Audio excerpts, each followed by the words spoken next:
On our last cruise to Alaska on the Ruby Princess, we were assigned a very odd cabin. In fact, it's the most unusual stateroom we've ever stayed in, but even though it was weird, we kinda liked it. I'm Jeff, and I'm gonna tell you why. Thanks for watching Backroads Tourist.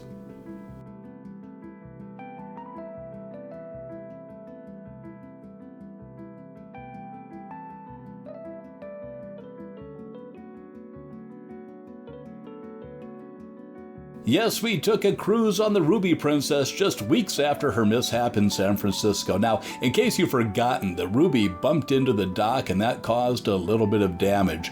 When we cruised a few weeks after the accident, here's what the fender bender looked like. Here's the backstory as to why we were even on this cruise at all. On our previous cruise, we spent enough time in the casino that the Players Club gave us a free inside stateroom and a few other perks for our next cruise. So we booked this 10-day cruise from San Francisco to Alaska. We had the opportunity to bid on an obstructed ocean view cabin as well as a balcony cabin.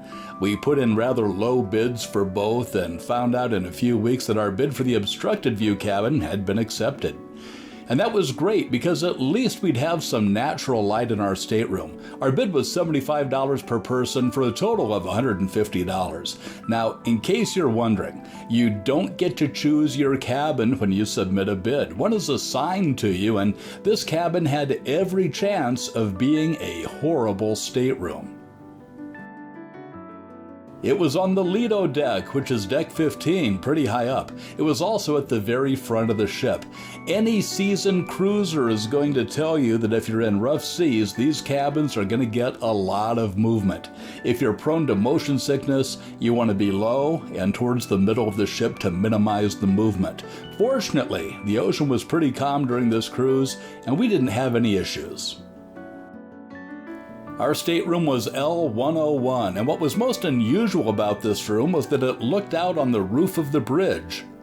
Several times we would look out the window and see people walking around on top of the bridge, and at first that was a bit disconcerting, but take a look at the outside of our window.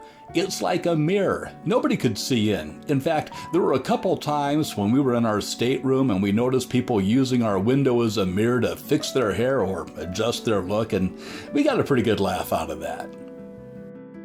Well, let me give you a grand tour of our home for 10 days, L101 on the Ruby Princess. It's a pretty standard cabin with all of the amenities you'd find in any stateroom. The bed and pillows were just as wonderful as they've always been on all of our other Princess cruises.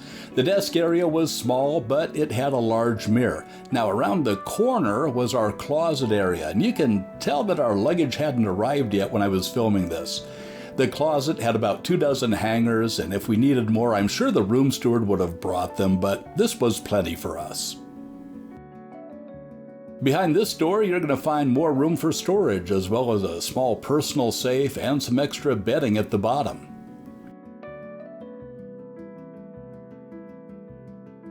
There's a large full-length mirror just inside the doorway, and the bathroom has everything you'd expect, including body wash and a combination of shampoo and conditioner in the shower. Also a clothesline to hang your swimsuit on, and shelves with mini railings to hold your personal items.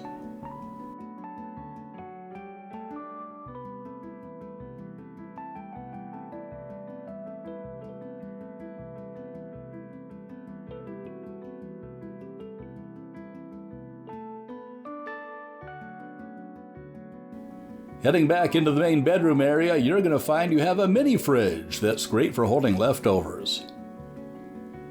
And on the other side, there's even more storage.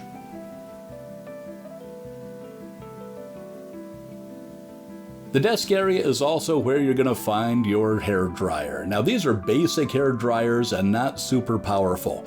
If your hairstyling needs include a certain kind of hair dryer with attachments and other bells and whistles, I'd suggest you bring your own. Before I show you some of the coolest things about this cabin, I'd like to urge you to give this video a thumbs up, and I'd like to invite you to subscribe to the Backroads Tourist channel. I have a lot of videos on cruising that I think you'll find enjoyable and informational. I also travel all over this country and visit some obscure places that you might enjoy too.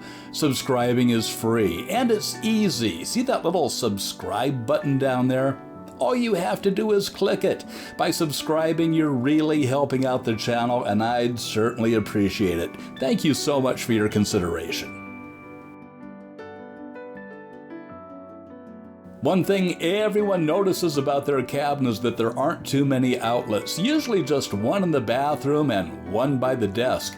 But we found a third outlet on our last 2 cruises. Now it's hard to find, but if you look behind your TV, you may find a plug that isn't being used.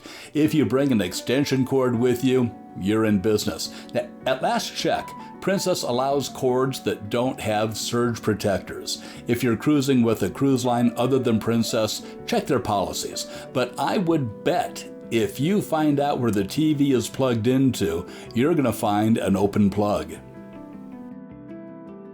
I think one of the most awesome things about this room was the location. We weren't very far away from the elevator that would take us down to the entrance to both the theater and the casino. Our stateroom was in a very remote part of the ship, so we had very little foot traffic in the hallway outside our cabin. Now, part of our cabin was directly under the gym, but even though we knew this and we were actually listening for it, we never heard any noise coming from the gym. Since we were on the Lido deck, it was also an easy walk to get to the pool area, buffet, and other outdoor dining venues without having to wait for an elevator. But here's the best part. From our front door, in less than 30 seconds, we could be out on top of the bridge getting the most incredible views of Alaska.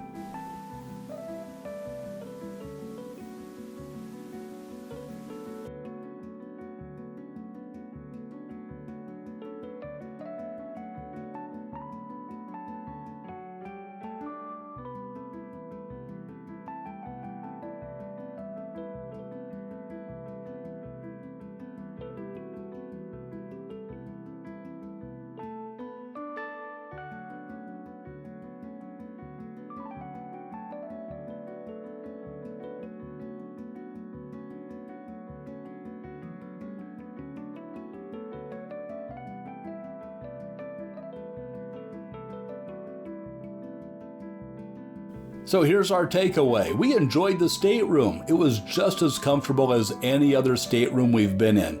Initially, we thought the location was pretty good, but when we added in the easy access to the top of the bridge, we upgraded the location from pretty good to great. Now that being said, we had smooth sailing during our entire cruise.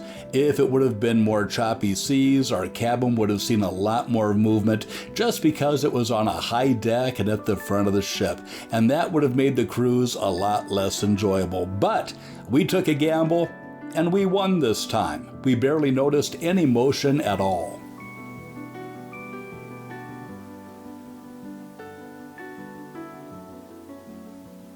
Hey, if you want to know exactly how we got to the top of the bridge on the Ruby Princess, here's a video that's going to give you all the details. Thanks again for watching. I'm Jeff, and I'll see you on the back roads or on a future cruise.